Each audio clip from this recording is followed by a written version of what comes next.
Angry Bird peeps, you're not gonna believe what we uncovered this time. Sat in the back of the warehouse, nowhere near all the other Angry Bird merchandise, sat this very box. And what better way to celebrate Black Friday as well as the arrival of the holiday season than to showcase and sell off some never-before-seen prototypes. 10 of them, in fact. Some of which have sat atop the community's most wanted list for over a decade. If you happen to be unfamiliar with the Commonwealth collection and are watching in utter confusion, well, it's a long story, but the short of it is, I work for Commonwealth and close out e-commerce sales, where it's my job to document and liquidate all of their inventory. For now, it's largely just been Angry Birds since, well, that's my specialty, but it also happens to be their most ubiquitous IP, so it works out. There's a lot of legwork that goes into it, but at the end of the day, all these items go up for sale in my eBay shop, where you're able to purchase and own these near one-of-a-kind items. At the same time, as the Commonwealth Angry Bird nerd, these items are deeply meaningful to me, so I want to make sure they go to the right people who will take care of them in the same way I would. Childhood me could only dream of such a hobby. This has been one of the most incredible experiences in the world, and I'm glad that the community generally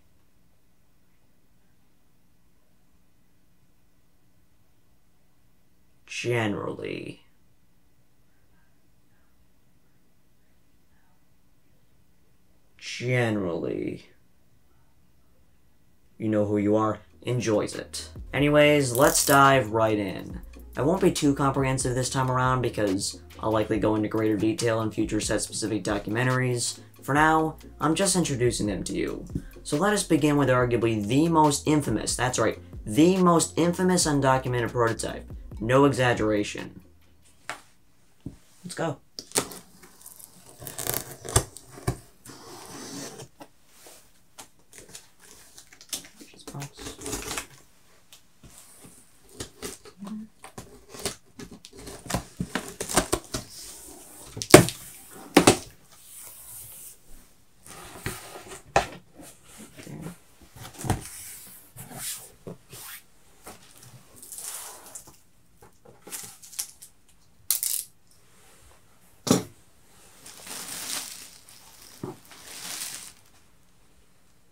Which blue? Not quite what you had in mind, right? I certainly pictured him with the dead stare pattern, but I'll happily take this, and wow, does it ever live up to the Toy Wiz hype. Keep in mind that these are early prototypes of items that never made it to production, so they're going to be simplistic and may have slight inaccuracies. They must have gone back to this after 2011, and yet they still didn't make it. But hey, at least now we have a visual to attach to the name. Recall that cowboy red from Wave 2? Well, what's your opinion on a Chef red? Next thing you know, we'll uncover a Postman red. I'll reserve judgment for the most important accessory. So how bizarre is this? It looks like a 6-inch to me, which makes sense given that's what Chef Pig was too. Good time to mention all their tush tags are generic Commonwealth ones with a 2011 copyright date, so I'm assuming these were all grouped together because they all have that in common. That doesn't necessarily mean they're all from that era, but I'd say it's safe to assume they were. Next up, we have some space characters, and no, not the ones you're thinking of, but how about a set of Frozen Pigs? So, we have Minion Pig. Let's see, we also have Helmet Pig, and Mustache Pig, and where he is, there he is, a King Pig. If you watched my plush collection video, you surely saw the 8-inch frozen Minion Pig, which clearly was more detailed than this one. So by deduction, these must have been sampled at an earlier date. As you can probably tell, these are just recolors of the Wave 1 pigs, likely to give them a base that they could build upon to make the final ones. They're far from perfect, and you can see the factory didn't even bother changing all green embroidery to purple on a small part of Helmet Pig's eye, but this is all they had to be. Notable to point out that Minion Pig, Mustache Pig, and King Pig lack ear embroidery, reminiscent of the 2014 Russian variant. Totally into the metallic blue crown, by the way. And now you'll realize why we use Short Fuse Bomb for this sales logo, because looky here, it's Short Fuse Bomb. As you'd expect, it's just a standard bomb plush but with a blue wick instead of a yellow one. Admittedly, it does look a bit wonky compared to a regular bomb plush. The underbelly especially looks off with this light gray as opposed to the dark gray.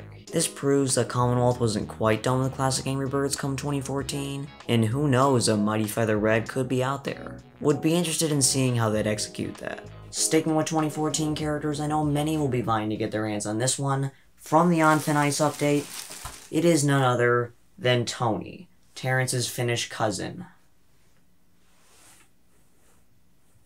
Wow. Audible wow. It's just like Space Terrence, right? Just a simple color swap of the Wave 2 Terrence pattern. But as most Angry Birds enthusiasts know, Tony has a visibly thicker fur coat, so just changing the color wouldn't be enough. And as you can see, Tony's polyester coat was cut much longer. You won't be able to appreciate this on video, but he is extremely soft. I mean, he's gotta be the softest Commonwealth plush I've ever held. He's at least up there with the hatchlings. We also have an 8-inch variation for those who collected Terrence in that scale. They still had the license in 2014, so it's not like they were barred from doing later characters. Opens up quite the can of worms now, doesn't it? The last item I have to showcase today is one that I find personally most interesting. It's not our space character, but it's not our pig variant, it's not Cosmic Bubbles, and it's not the infamous egg. No. It is in fact... Let's grab him. You can already see it. It is the mighty eagle. Yeah! Oh yeah! Yeah! So awesome. So incredibly awesome. This is the only official example of Space Eagle merchandise that I'm aware of, and it's also the second member of the Mighty family. For those who are observant, you'll have picked up that almost every item we've looked at today is simply a recolor of something we're already familiar with. But that trick is no better executed than here. Instead of white and brown, he's purple and black, but you'll also see that his eye color was changed to yellow. It is notable to point out that he is the exact same size as the Mojo Eagle, so he is 12-inch. He'll pair nicely with that one if you have it. As for the rest of this box, it's just duplicates of plushies that we looked at today. So there are 3 of each in here, but we do have 2 more boxes with an additional 8 of each. We uncovered 12 total, and I'll be making 11 of each available. Of course, I have to keep a set for myself for... reasons. 3 of each will be listed until sold, and will be restocked whenever possible. So go check out my eBay shop, it's linked in the description and in the comments. These are available right now. Would make for an excellent holiday gift for any Angry Bird fan, but especially for us plush enthusiasts. So there you have it, the Commonwealth Collection Black Friday Special. If you have any comments, questions, or complaints, you can let me know in the comment section below. And with that I say, peace out.